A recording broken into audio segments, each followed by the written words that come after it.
Not all good-looking things are good. I'm sure some of you have got some X's out there that prove that point. And yes, I know the pictures photoshopped. I am CouchCube, and this still holds up. I'm going to be talking about The Evil Within, the Shinji Mikami classic from 2014. Now, I recently remembered that I owned Dead by Daylight. This game I think isn't bad, but it's a real symptom of the modern problem we're in with a lot of video games, especially high budget or AAA games. They want to be always online, they want to offer you microtransactions, and they want to keep that game loop as via the gift shop as possible. At the back of my mind, I was thinking there might be some substantial base game content that you can play offline. There's only tutorials, 25 quid when I bought it. I couldn't believe how bare bones the content was. Hunt Showdown has got swathes of amazing horror content that you play on your own, so I was really shocked at that. It also went on the official SSD, so this was a PlayStation 5 game through and through, and it just looks nasty. Those textures, a lot of these maps, the rocks, the lighting, it's a real rough round the edges deal. Let's shimmy back 9 years and go on to the previous generation system and have a look at The Evil Within's intro. This is made to impress. This rain, these reflections. I distinctly remember the game popping when I first clapped eyes on it all that time ago. And Shinji always puts this lick of quality on a lot of the games. The attraction, especially for the Resident Evil 4, was that it's just running on this great looking engine and he's behind the helm and everything is just as slick as it could possibly be. That's totally the case with this production. It just turns itself around. This IP is totally new, and at the time there was a real risk about going up against some of the established horror games and genres, but this one just came flying out the gate with so much confidence, playing as that police officer, having that sort of almost cerebral cuckoo's nest thing going on. It just darted straight to the front, and with Shinji's name behind it, it could do no wrong.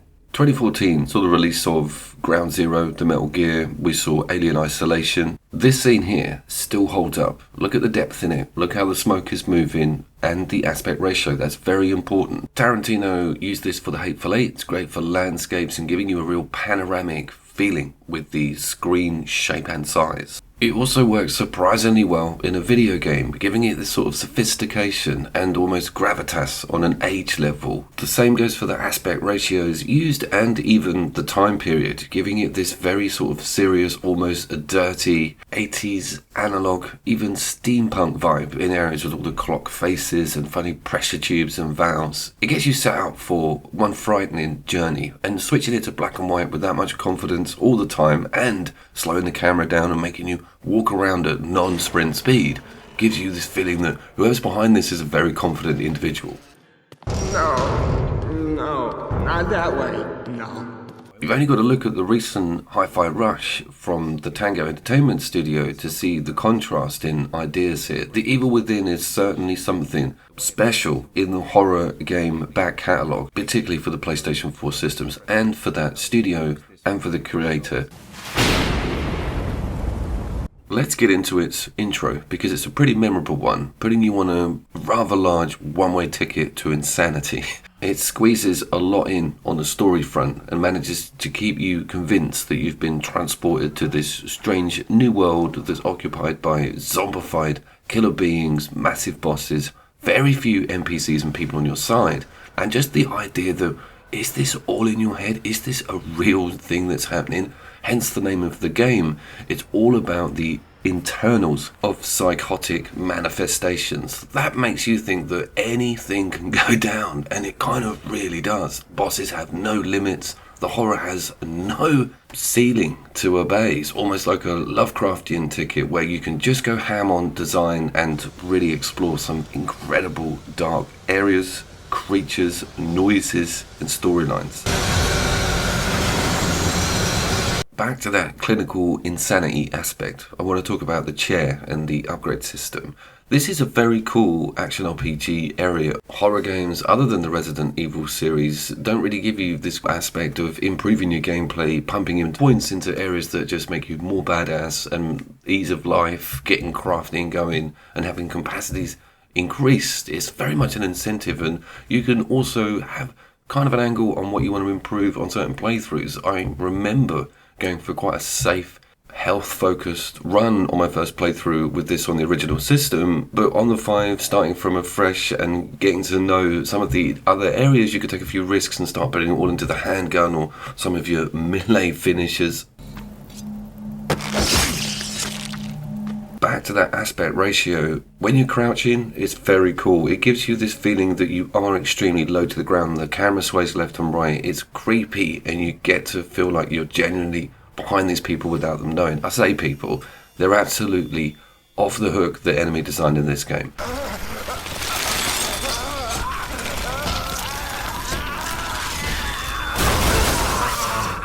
Its opening location also felt very ambitious. The game sort of gives you a one-way ticket with an intro/tutorial, and then you're given like a semi-open world area to almost explore RE4 style. So you sort of look for the edges, look at the scenery, and you feel like you're in some sort of really awesome like 60s, 50s B-movie film set with the lighthouse and the lake. You half expect Vincent Price to come jumping out of the water at any point. I feel like I'm being pulled just looking at it. Let's talk about combat intricacies, because the game's got a mechanic that you haven't seen before and probably won't see after for a while. Basically, there is no permadeath unless you set fire to these damn things. They will keep getting up and they will keep coming back from the spot that you downed them. So your brain, if you don't have these matches, has to remember where everything could potentially reappear from because you haven't burnt that corpse. So hoarding the matches, making use of all of that mechanic is pretty damn cool. I wanted to get performance out of the way. I normally forget and end up tacking it on at the end of the video. This is running at 1080 and I'm getting very much a PEG 60 frames vibe with it. Also, for the time, the actual dissipation mechanics and the ballistic mechanics on projectile feel really goddamn current gen. Chunks flying off these things, very realistic ragdoll mechanics on the falling over, the staggering, you get them in the leg, they go over a particular way. I was very taken aback by that, and a lot of games don't even have the detail on difference when you start shooting up into crowds, like The Evil Within had back then.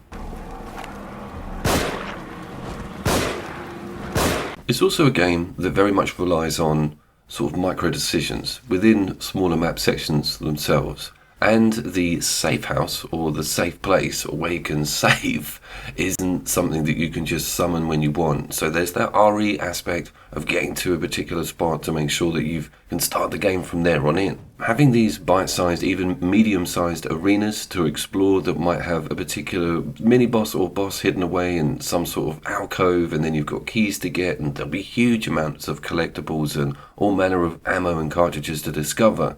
This sort of peeling aspect appeals, no pun, to me massively, because you get to go at different angles to everything. You won't really do a lot of these areas the same way twice. I can particularly remember tackling this chainsaw boss very differently on my first playthrough, having like different stats. You can see that my health isn't even at the top and my stamina is minimal because I've invested in having loads of ammo and big clips on my gun. So very cool RPG element bleed into actual gameplay changes. The shambling, vacant Romero zombie model is definitely at use here, and that's been helping AI programmers for decades now. It's very easy to just have something walk towards enemy, full stop. That's really all it is a slow beeline towards you. Some of the AI is actually quite cool in this game. They will struggle with the doors, they will look for you if they've heard noises, and the game employs a hide mechanic, can you believe? Actual button allocation to getting underneath the bed. You end up just watching stuff happen all around you, Outlast style, completely petrified that they're going to spot you.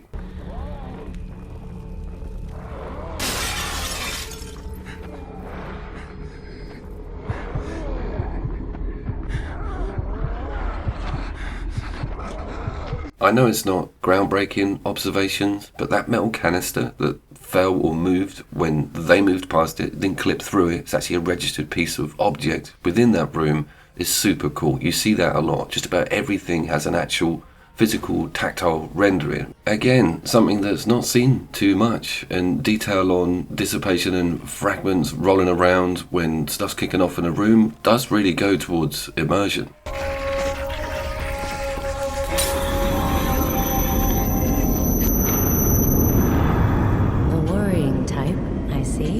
Talking of immersion, let's talk about this crazy mirror scene and the nurse and how the sort of safe house system works and the backstory with your position within the game story itself.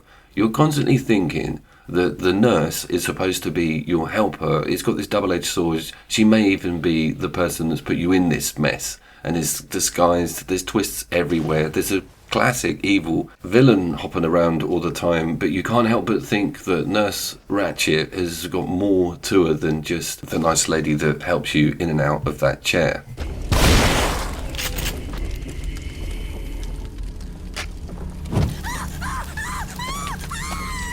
I can't help but ignore the brilliant shadow work and how positioned you feel with the light sources. It's so ahead of its time. The shadows fall in the scariest ways on the scariest places perfectly. And the detail on him and his face, his stubble, some of the close-ups you can get with swinging the camera around in small rooms. You are constantly reminded of the style and art in this game being of a very high level and it being super ahead of its time. The only giveaway majorly with these graphics is that shimmer on these shadows edges. Other than that, this could be a 2020 game easily. Let go of me! Let go of me! The weapons and traps of the game totally deserve talking about. On its release, it sort of fell back on a lot of PR material showing that really cool mechanical crossbow thing it's got and the crafting idea, his almost Sleepy Hollow look, and the idea that it's got this like Victorian punk angle with all like the traps and nails coming into people's heads and spiked floors and massive swinging hinged doors that are straight out of Hammer Horror. It's absolutely amazing.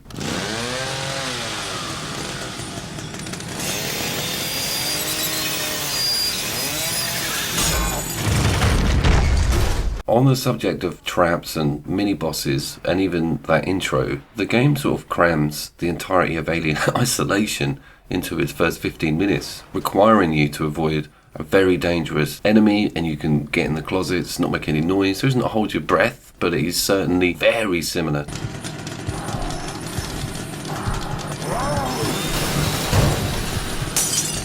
Combining all that weapon badassery and strange ad hoc bosses, it will then throw you into these cool story focused levels which give you more substance to what a lot of the enemies are about and your situation, but it doesn't really shy away from having quite lengthy psychological thriller aspects which really keep you on your toes, and the story as a timeline to guess what's going to happen and how the last quarter plays out will have anybody baffled. That also ties in, which could be a subject for another day, its sequel, how it ends, how well rested that material takes over from this game's canon. A very good sequel for The Evil Within.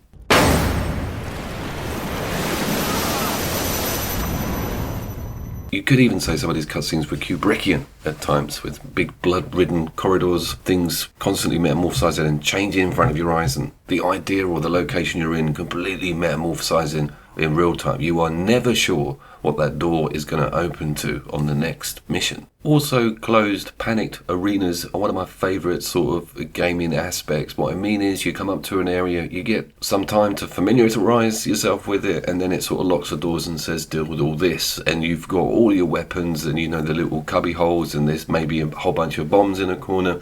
The game plays up to that very well, and that's almost a sandbox aspect to its RPG element. The choice and your loadout and what weapon you're going to use is definitely really important, and you may have come up to this section of the game and just spent everything in the wrong areas and maybe have to take a few steps back and purchase in different directions to make it through what is quite a big horde.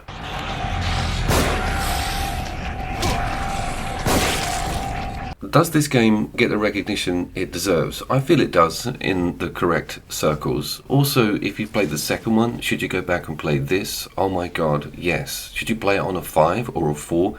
Doesn't really matter. I will say, on the base level PlayStation 4, distinctly remember seeing screen tear on a lot of busy scenes, and it even appears in one of my video reviews from like 2017.